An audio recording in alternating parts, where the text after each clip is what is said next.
Hello दोस्तों, स्वागत है आपका हमारे चैनल द पीएच क्लासेस में। दोस्तों, जैसा कि आप जानते हैं कि हम लोगों ने केंद्रीय विद्यालय, नवोदय विद्यालय और DSSS के जनरल नॉलेज के लिए हमने एक MCQ सीरीज स्टार्ट की है, जिसकी 3 क्लासेस ऑलरेडी हो चुकी है। आज इसकी चौथी क्लास है। तो साथियों, आज की क्लास शुरुआत करते हैं। शुरू करने से पहले ज़रा एक बार हमारे चैनल को लाइक और सब्सक्राइब कर दीजिए, ताकि इन एग्ज़ाम से रिलेटेड जो भी कोई अपडेट हो वो आपको समय समय पर मिलती रहे। चलिए साथियों, शुरू करते हैं आज की क्लास को।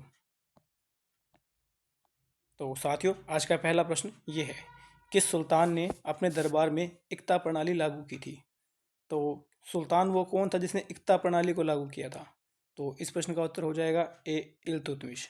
जी हाँ, दिल्ली सल्तनत का सुल्तान, जिसका पूरा नाम शमशुद्दीन इल्तुतमिश था, इन्होंने अपने दरबार में इक्ता प्रणाली की शुरुआत की थी। साथियों, मैं अपनी हर वीडियो में अक्सर ये बातें कहता हूँ कि जब कभी भी आप जीके पढ़ते हैं तो उससे रिलेटेड कुछ 2-3 पॉइंट एक्स्ट्रा, आपको उस क्वेश्चन से रिलेटेड आपको 2-3 पॉइंट एक्स्ट्रा पता होने चाहिए। कई बार क्वेश्चन को ना घुमा फिरा के दे दिया जाता है। तो जब बात दिल्ली सल्तनत की चल रही है तो आपको पता होना चाहिए कि दिल्ली सल्तनत पे राज करने वाला जो पहला वंश था वो गुलाम वंश था। ठीक है। और गुलाम वंश के जो स्थापना की थी वो कुतुबुद्दीन ऐबक ने की थी, और कुतुबुद्दीन ऐबक के बाद इल्तुतमिश आए थे। ठीक है। तो ये इल्तुतमिश जो है, इन्होंने ही इक्ता प्रणाली की शुरुआत की थी, और इसके अलावा इन्होंने चालीसा नाम के एक संगठन की भी स्थापना की थी। ये जो चालीसा है ना, ये 40 प्रमुख सरदारों का एक गठबंधन था, मतलब संगठन था, जिसे वहाँ पर तुर्की में तुर्कान ए चहलगामी भी कहा जाता था। तो कई बार क्वेश्चन कैसे भी आ जाते हैं, तो जरा आपको पता होना चाहिए। अगर इल्तुतमिश का समय पूछा जाए आपसे, तो आपको पता होना चाहिए कि इल्तुतमिश का जो समय था वो 1210 से लेकर 1236 तक था। ठीक है साथियों, इनके बाद इनकी बेटी रजिया सुल्तान बनी थी, जो कि दिल्ली सल्तनत की पहली और आखिरी महिला शासिका थी। चलिए आगे चलते हैं क्वेश्चन नंबर 2 पर। प्लासी का युद्ध किस वर्ष लड़ा गया था? जी हाँ, प्लासी का जो युद्ध था वो कब लड़ा गया था? तो इसका ऑप्शन हो जाएगा आपका बी, 1757 में। ठीक है साथियों, प्लासी का जो लड़ाई थी वो 23 जून को हुई थी। याद रखिएगा दोस्तों, 23 जून 1757 में। ठीक है। किस किस के बीच में हुई थी? बंगाल के जो नवाब थे सिराजुद्दौला, बंगाल के नवाब थे सिराजुद्दौला, इनके बीच में ये हुई थी, सिराजुद्दौला। ठीक है। अच्छा साथियों, अंग्रेजों की तरफ से कौन था? अगर ये भी पूछ लिया जाए तो रॉबर्ट क्लाइव, आप लोगों ने इनका नाम भी सुना होगा, रॉबर्ट क्लाइव। तो ये 3 चीज़ें आपको पता होनी चाहिए जब कभी भी आप प्लासी को पढ़ते हो, कि प्लासी का जो युद्ध था वो 23 जून 1757 में हुआ था। सिराजुद्दौला बंगाल के नवाब थे, और रॉबर्ट क्लाइव जो थे, जिन्होंने अंग्रेजों की तरफ से इस युद्ध में पार्टिसिपेट किया था, और इस युद्ध में सिराजुद्दौला की हार हुई थी, और रॉबर्ट क्लाइव जो अंग्रेज थे वो जीत गए थे। चलिए आगे चलते हैं अपने क्वेश्चन नंबर 3 पर। जात पात तोड़क मंडल, जी हाँ, जात पात तोड़क मंडल, इसकी स्थापना किसने की थी? तो काफ़ी फेमस सा क्वेश्चन है। इसका आपका ऑप्शन जो होगा वो डी हो जाएगा, रामानंद शर्मा ने जात पात तोड़क मंडल की स्थापना की थी। चलिए आगे चलते हैं क्वेश्चन नंबर 4 पर। भारत का महालेखा नियंत्रक कैग, जिसको बोलते हैं CAG, ये किन के द्वारा नियुक्त किया जाता है? तो इसका जो उत्तर है वो उत्तर हो जाएगा सी, राष्ट्रपति। जो कैग होता है, इस कैग की नियुक्ति राष्ट्रपति करते हैं। अच्छा, किस अनुच्छेद के तहत करते हैं? अनुच्छेद 148 के थ्रू। ठीक है। पिछले वीडियोस में भी हमने काफ़ी अनुच्छेद पढ़े हैं, तो जब कभी भी ऐसी कुछ पॉलिटिकल का आता है ना, तो अनुच्छेद जरूर ध्यान रखा कीजिए। तो अनुच्छेद 148 के तहत भारत के राष्ट्रपति भारत के जो ये महालेखा नियंत्रक CAG होते हैं, इनकी नियुक्ति करते हैं। ठीक है। राष्ट्रपति के बारे में आपको थोड़ा पता होना चाहिए। राष्ट्रपति सुप्रीम कोर्ट के जो जज होते हैं, इनकी नियुक्ति करते हैं। ठीक है। उपराष्ट्रपति की नियुक्ति करते हैं, शपथ दिलाते हैं। तो ये सब बातें आपको पता होनी चाहिए। चलिए चलते हैं अगले क्वेश्चन पर, क्वेश्चन नंबर 5 पर। भारत का संविधान कब लागू हुआ था? बड़ा इजी सा सवाल है, आप सभी जानते भी होंगे इस सवाल का जवाब। 5वें का आपका हो जाएगा बी, 26 जनवरी 1950 को। अच्छा, क्वेश्चन को थोड़ा घुमा दूं अगर मैं, कि भारत का संविधान कब बनकर तैयार हुआ था, तो ये हो जाएगा आपका 26 नवंबर 1949। 26 नवंबर 1949 को बनकर रेडी हो गया था। लेकिन ये लागू किस दिन हुआ? लागू हुआ 26 जनवरी को। ठीक है, 26 जनवरी 1950 को। 26 जनवरी का इतिहास काफ़ी पुराना है। 1929 का एक लाहौर अधिवेशन हुआ था, जिसमें पूर्ण स्वराज की मांग उठाई गई थी, और ये डिसाइड कर लिया गया था कि अब से 26 जनवरी जो होगी उसे हम अपना आज़ादी का दिवस मनाएंगे, लेकिन आज़ादी मिल गई 15 अगस्त को, और इतने साल से 26 जनवरी को ही आज़ादी मना रहे थे। तो इस डेट का जो इम्पोर्टेंस था वो बरकरार रखना था। इसीलिए जब संविधान बनकर 26 नवंबर को रेडी हो गया तो हम लोगों ने लागू नहीं किया इसको, हमने इसको 26 जनवरी तक वेट किया और फिर 26 जनवरी को हमने इसको लागू किया। संविधान से रिलेटेड आपको ये बात भी पता होनी चाहिए कि संविधान को बनने में समय कितना लगा था। 2 साल, जी हाँ, 2 साल 11 महीने 18 दिन। याद रखिएगा दोस्तों, काफ़ी एग्जाम में पूछ लिया गया है कि संविधान को बनने में कितना समय लगा था। 2 साल 11 महीने 18 दिन में हमारा संविधान बनकर तैयार हुआ था। चलिए आगे चलते हैं क्वेश्चन नंबर 6 पर। सह्याद्री पर्वत किसका दूसरा नाम है? Sahyadri mountain is another name of, किसका नाम है जी? तो पश्चिमी घाट का। जी हाँ, सह्याद्री पर्वत का दूसरा नाम पश्चिमी घाट है। ये जो पश्चिमी घाट है ना, आपको पता होनी चाहिए कि ये जो पश्चिमी घाट है ये अरब सागर के तट के समानांतर लगभग 1600 किलोमीटर तक फैला हुआ है। जी हाँ, 1600 किलोमीटर तक फैला हुआ है ये। चलिए आगे चलते हैं क्वेश्चन नंबर 7 पर। पृथ्वी का सबसे ठंडा महाद्वीप कौन सा है? तो पृथ्वी का जो सबसे ठंडा महाद्वीप है वो हो जाएगा आपका अंटार्कटिका। जी हाँ, अंटार्कटिका जो है ये सबसे ठंडा महाद्वीप है पृथ्वी का। अच्छा, सबसे ऊंचा, सबसे शुष्क और सबसे तेज हवा वाला महाद्वीप कौन सा है? वो भी यही है। तो याद रखिएगा, तीनों का जवाब जो होगा वो अंटार्कटिका हो जाएगा। चलिए आगे चलते हैं क्वेश्चन नंबर 8 पर। विश्व की सबसे लंबी नदी कौन सी है? तो विश्व की जो सबसे लंबी नदी है वो नील नदी है।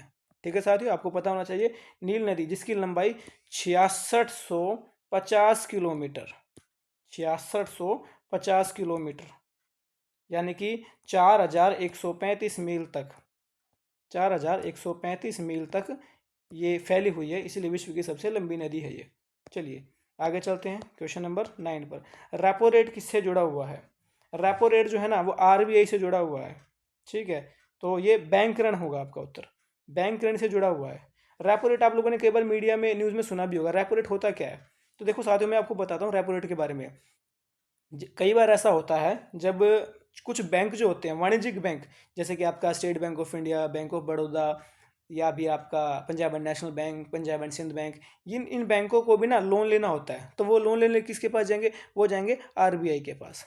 ठीक है, और आरबीआई जो है वो इन बैंकों को, जो वाणिज्यिक बैंक है, इन्हें लोन देता है। तो जिस रेट पे वो लोन देता है ना, वो रेट ही रेपो रेट कहलाती है। इकोनॉमिक्स का क्वेश्चन है, आपको पता होना चाहिए। ठीक है। अच्छा, एक आपने रिवर्स रेपो रेट भी सुना होगा कि रिवर्स रेपो रेट क्या होता है। कई लोग ना कंफ्यूज हो जाते हैं रेपो रेट में और रिवर्स रेपो रेट में। तो ये रिवर्स रेपो रेट क्या होता है? तो साथियों देखिए, मैं आपको बताता हूँ। कई बार ऐसा होता है ना, जब आरबीआई को भी पैसा चाहिए होता है तो आरबीआई जो होता है वो इन वाणिज्यिक बैंकों के पास आता है और पैसा मांगता है। तो जो ये वाणिज्यिक बैंक आरबीआई को पैसा देते हैं तो उस पर आरबीआई को तो देना पड़ेगा जो भी है ऋण, और जो भी है, तो उस पे ना वो रिवर्स रेपो रेट, उस जिस रेट पे वाणिज्यिक बैंक आरबीआई को पैसा देंगे वो रेट रिवर्स रेपो रेट कहलाएगी। और रेपो रेट क्या होगी? रेपो रेट वो होगी जब कोई भी वाणिज्यिक बैंक आरबीआई से पैसा मांगता है तो उसे रेपो रेट कहते हैं। चलिए आगे चलते हैं क्वेश्चन नंबर 10 पर। एमएसपी किससे संबंधित है? एमएसपी आपको पता होगा, ये देखिए, मिनिमम सपोर्ट प्राइस, एमएसपी, ये कृषि से संबंधित है। अभी हाल ही में काफ़ी दिन दिल्ली में किसानों ने काफ़ी धरना प्रदर्शन किया था, तो वो एमएसपी भी उसमें उनका एक मुद्दा था। एमएसपी क्या होता है? एमएसपी का मतलब ना न्यूनतम समर्थन मूल्य होता है, जो कि कृषि और किसानों से संबंधित है। ये ना वह न्यूनतम मूल्य है जिस पे सरकार किसानों से सीधे उनकी फसल खरीदती है, ताकि बाजार में कीमतों में गिरावट आने पे भी ना उनको नुकसान ना हो। यानी इतना तो सरकार देगी ही देगी, इसीलिए इसको एमएसपी बोलते हैं। चलिए साथियों अगले प्रश्न पर चलते हैं, प्रश्न नंबर 11 पर। वह गैस कौन सी है जो भाप इंजन में ईंधन के रूप में उपयोग होती थी? तो इसका आपका सी हो जाएगा, कोयला गैस। ठीक है, चलिए अगले प्रश्न पर चलते हैं। प्रश्न नंबर 12। कार्बन का वह कौन सा रूप विद्युत का सबसे अच्छा सुचालक है? Which form of carbon is the best conductor of electricity? Good conductor और बैड कंडक्टर जरूर आपने पढ़े होंगे। तो ग्रेफाइट जो होगा, ठीक है, कार्बन का जो सबसे अच्छा जो विद्युत सुचालक होता है, यानी कि बेस्ट कंडक्टर ऑफ इलेक्ट्रिसिटी होता है, वो ग्रेफाइट होता है। ठीक है, चलिए आगे चलते हैं क्वेश्चन नंबर 13 पर। दाब, प्रेशर की एसआई यूनिट क्या होती है? What is the SI unit of pressure? तो इसका उत्तर हो जाएगा सी, पास्कल। ठीक है, पास्कल का जो सिंबल होता है वो इसको ऐसे भी लिख सकते हैं, पास्कल। तो आपको पता होना चाहिए पास्कल के बारे में कि प्रेशर की ऐसा यूनिट पास्कल होती है। चलिए आगे चलते हैं क्वेश्चन नंबर 14 पर। साउंड ट्रेवल्स फास्टेस्ट इन, ध्वनि जो होती है वो किस माध्यम में सबसे तेज चलती है? तो ठोस माध्यम में। जो सॉलिड होता है ना हमारा, सॉलिड माध्यम में सबसे ज़्यादा जो होती है ध्वनि वो ट्रैवल करती है। चलिए आगे चलते हैं क्वेश्चन नंबर 15 में। मानव शरीर में आरबीसी कहाँ बनती है? तो आपको आरबीसी के बारे में पता होना चाहिए। ये जो आरबीसी होती है, ये आरबीसी होता है ना, ये अस्थि मज्जा बोन मैरो में, ठीक है, बोन मैरो में मिलती है। और मानव शरीर में जो भी लाल रक्त कोशिकाएं जिनको बोलते हैं, इन्हें ही आरबीसी बोलते हैं। यह अस्थि मज्जा में बनती है, जो हड्डियों के अंदर पाया जाने वाला एक नरम और स्पंजी पसा पदार्थ होता है। ठीक है, चलिए अगले प्रश्न पर चलते हैं। डीएनए का पूरा नाम क्या है? तो अच्छा क्वेश्चन है, आपको पता होगा डीएनए का फुल फॉर्म क्या होता है। जो डीएनए की फुल फॉर्म हो जाएगी यहाँ पर ऑप्शन नंबर बी हो जाएगा हमारा। ठीक है, ये हो जाएगा आपका डीऑक्सीराइबो न्यूक्लिक एसिड। जी हाँ, डीऑक्सीराइबो न्यूक्लिक एसिड, तो ये डीएनए का फुल फॉर्म हो जाएगा। चलिए अगले प्रश्न पर चलते हैं। Question number 17। मानव शरीर का सबसे छोटा अस्थि कौन सा है? ठीक है, which is the smallest bone in the human body. Human body में सबसे छोटी जो बोन होती है वो कौन सी होती है? तो ये हो जाएगी आपकी स्टेप्स, ए। ठीक है, STAPES, स्टेप्स। ठीक है, ये कहाँ मिलती है? ये कान में मिलती है आमतौर पे, तो पता होना चाहिए आपको, ये सबसे छोटी अस्थि होती है। चलिए प्रश्न नंबर 18 पे चलते हैं। भारत का कौन सा राज्य पहली बार राज्यसभा में एक सीट प्राप्त करता है? तो इसमें आपका जो उत्तर होगा वो उत्तर नंबर ए गोवा हो जाएगा। राज्यसभा के बारे में आपको पता होना चाहिए, 245 इसकी सदस्य संख्या होती है। ठीक है, और 12 जो सदस्य होते हैं वो राष्ट्रपति के द्वारा मनोनीत किए जाते हैं, जो कि अलग अलग क्षेत्रों से होते हैं, कला, खेल, समाज सेवा, इन सब क्षेत्रों से होते हैं। चलिए अगले प्रश्न पर चलते हैं, प्रश्न नंबर 19 पर। The green hydrogen mission is related to, हरित हाइड्रोजन मिशन जो है वो किस क्षेत्र से जुड़ा हुआ है? तो ऑप्शन नंबर बी ऊर्जा, एनर्जी इसका सही उत्तर हो जाएगा। आखिरी प्रश्न आज की वीडियो का। भारत में 2023-24 का आर्थिक सर्वेक्षण कौन प्रस्तुत करता है? Who present the economic survey in India. Economic survey जो होता है वो कौन प्रेजेंट करता है? तो साथियों इसका उत्तर ऑप्शन नंबर बी वित्त मंत्रालय हो जाएगा। ठीक है, तो साथियों आज की वीडियो में हमने history, political, economics, geography, chemistry, physics, bio, current affair, इनसे रिलेटेड 20 क्वेश्चन देखे। तो उम्मीद करता हूँ आपको ये वीडियो अच्छी लगी होगी। आप हमारे चैनल को लाइक कीजिए, सब्सक्राइब कीजिए, और ताकि हम और अच्छी वीडियो बना सकें और आप तक पहुँचा सकें। तो साथियों आज की वीडियो में इतना ही, मिलते हैं अगली वीडियो में। धन्यवाद।